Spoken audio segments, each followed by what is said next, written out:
ಮಕರ ರಾಶಿ ವೀಕ್ಷಕರಿಗೆಲ್ಲ ಸ್ವಾಗತ. 2026 ಜುಲೈ ತಿಂಗಳಿನ ಮಕರ ರಾಶಿಯವರ ಮಾಸ ಫಲಿತಾಂಶಗಳು ಹೇಗಿದೆ ಅಂತ ನೋಡ್ತಾ ಹೋಗೋಣ. ಈ ತಿಂಗಳಿನಲ್ಲಿ ಗ್ರಹ ಸಂಚಾರ ಈ ತರ ಇದೆ.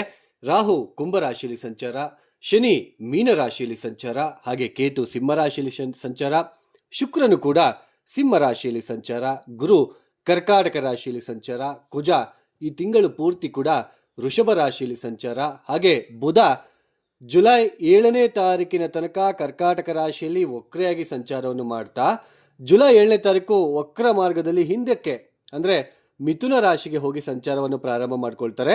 ಜುಲೈ 24ನೇ ತಾರೀಕು ವಕ್ರ ತ್ಯಾಗವನ್ನು ಮಾಡಿ ಮತ್ತೆ ಸಂಚಾರವನ್ನ ಪುನರಾರಂಭ ಮಾಡ್ಕೊಳ್ತಾ ಹೋಗ್ತಾರೆ ಮುಂದಕ್ಕೆ.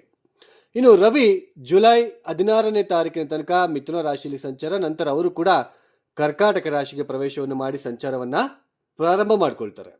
ಎಲ್ಲ ಒಂದು ಗ್ರಹ ಸಂಚಾರ ರೀತ್ಯ ಈ ಮಕರ ರಾಶಿಯವರಿಗೆ ಮುಖ್ಯವಾಗಿ ಈ ತಿಂಗಳಿನಲ್ಲಿ ಯಾವ ಗ್ರಹದ ಅನುಕೂಲತೆ ಇದೆ ಅಂತ ನೋಡೋದೇ ಆದ್ರೆ ಶನಿ ಸ್ವಲ್ಪ ನಿಮಗೆ ಅನುಕೂಲಕರವಾಗಿದ್ದಾರೆ, ಹಾಗೆ ಸಪ್ತಮ ಸ್ಥಾನದಲ್ಲಿ ಗುರು ಅನುಕೂಲ, ಹಾಗೆ ಜುಲೈ 16ನೇ ತಾರೀಕಿನ ತನಕ ರವಿ ಅನುಕೂಲ, ಹಾಗೆ ಈ ತಿಂಗಳಿನಲ್ಲಿ ಶುಕ್ರನ ಸ್ವಲ್ಪ ಅನುಕೂಲತೆ ನಿಮಗೆ ಕಾಣ್ತಾ ಇದೆ.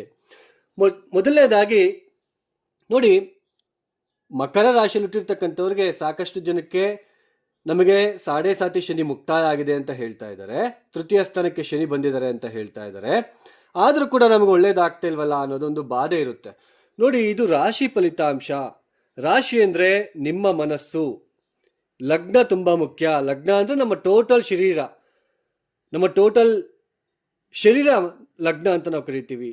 ಅದರಲ್ಲಿ ಬರ್ತಕ್ಕಂತಹ ಮನಸ್ಸು ಇದೆಯಲ್ಲ, ಅದನ್ನ ನಾವು ರಾಶಿ ಅಂತ ನಾವು ಕರಿತೀವಿ. ಶರೀರದಲ್ಲಿ ಬರ್ತಕ್ಕಂತಹ ಮನಸ್ಸನ್ನ ರಾಶಿ ಅಂತ ನಾವು ಕರಿತೀವಿ.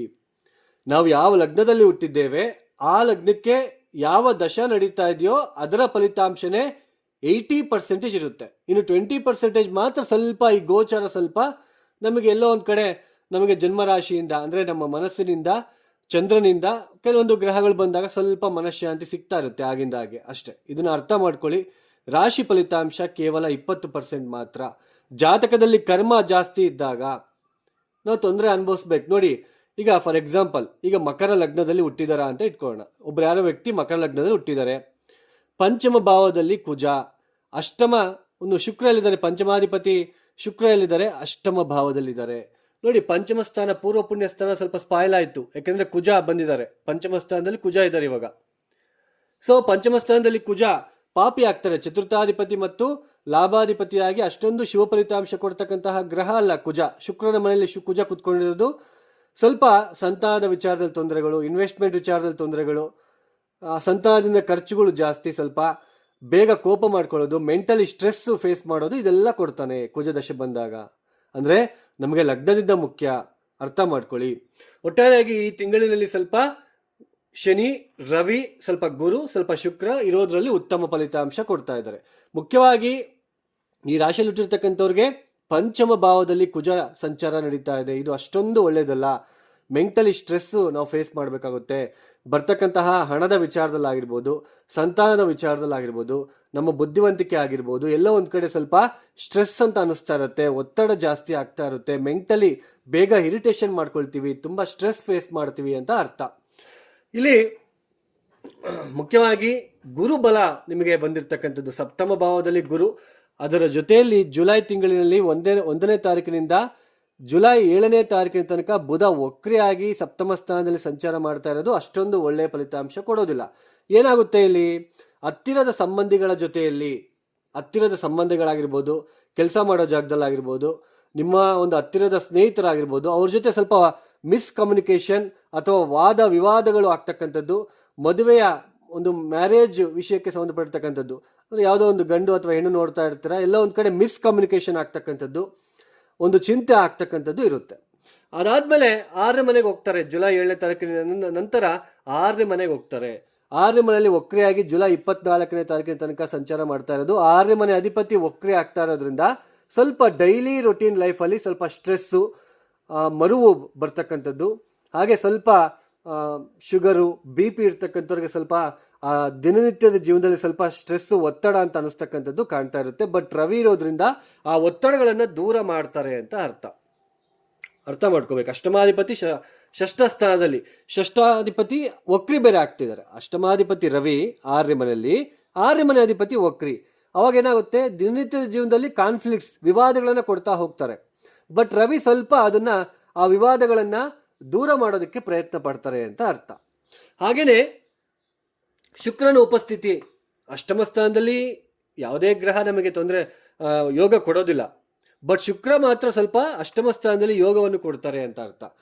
ಅದು ಕೇತು ಜೊತೆ ರಾಹುವಿನ ದೃಷ್ಟಿ ಇರೋದ್ರಿಂದ ಅತಿ ಆಸೆ, ಹಣಕಾಸಿನ ವಿಚಾರದಲ್ಲಿ ಸ್ವಲ್ಪ ಹಣ ಬರ್ತಾ ಇರುತ್ತೆ. ಫೈನಾನ್ಷಿಯಲ್ ಕಂಡೀಷನ್, ಯಾಕೆಂದರೆ ಗುರುಬಲ ಇದೆ, ಸ್ವಲ್ಪ ಫೈನಾನ್ಷಿಯಲ್ ಕಂಡೀಷನ್ ಸ್ವಲ್ಪ ಉತ್ತಮವಾಗಿರುತ್ತೆ.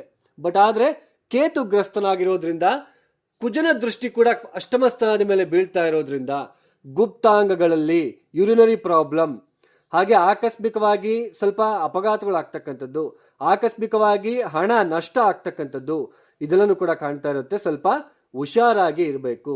ಅಂದರೆ ಚತುರ್ಥ ದೃಷ್ಟಿಯಲ್ಲಿ 1, 2, 3, 4 ಕುಜನ ದೃಷ್ಟಿ ಬೀಳ್ತಾ ಇರೋದ್ರಿಂದ ಸ್ವಲ್ಪ ಹುಷಾರಾಗಿರಬೇಕು. ಗುಪ್ತಾಂಗಗಳಲ್ಲಿ ಶುಗರು, BP ಇರ್ತಕ್ಕಂಥವ್ರು, ಹಾಗೆ ಸ್ವಲ್ಪ ಯುರಿನರಿ ಪ್ರಾಬ್ಲಮ್ ಬರೋದು, ಇನ್ಫೆಕ್ಷನ್ನು, ಹಾಗೆ ಚರ್ಮಕ್ಕೆ ಸಂಬಂಧಪಟ್ಟಿರ್ತಕ್ಕಂತಹ ಅಲರ್ಜಿ ಆಗ್ತಕ್ಕಂಥದ್ದು ಕೂಡ ಇರುತ್ತೆ. ಸ್ವಲ್ಪ ಅದರ ಕಡೆ ನೀವು ಸ್ವಲ್ಪ ಗಮನ ಕೊಡಬೇಕಾಗುತ್ತೆ. ಗುರುಬಲ ಇದೆ, ಇನ್ನು ಮದುವೆಗೆ ಹುಡುಕ್ತಾ ಇದ್ದೀರಾ, ಬುಧ ಬೇರೆ ವಕ್ರ ಆಗಿರೋದ್ರಿಂದ ಸ್ವಲ್ಪ ಕಾನ್ಫ್ಲಿಕ್ಟ್ಸ್, ಒಂದು ಚಿಂತೆ ಅಥವಾ ಒಂದು ಕನ್ಫ್ಯೂಷನ್ ಅನ್ನೋದು ನಿಮಗೆ ಸ್ಟಿಲ್ ಇರುತ್ತೆ ಅಂತಲೇ ಅರ್ಥ. ನೋಡಿ, ಈ ಥರ ಗ್ರಹ ಸ್ಥಿತಿಗಳು ನಮ್ಮ ಜಾತಕ ಇದೆ, ನಾವು ಜಾತಕ ಅಂತ ಇಟ್ಕೊಳ್ಳೋಣ.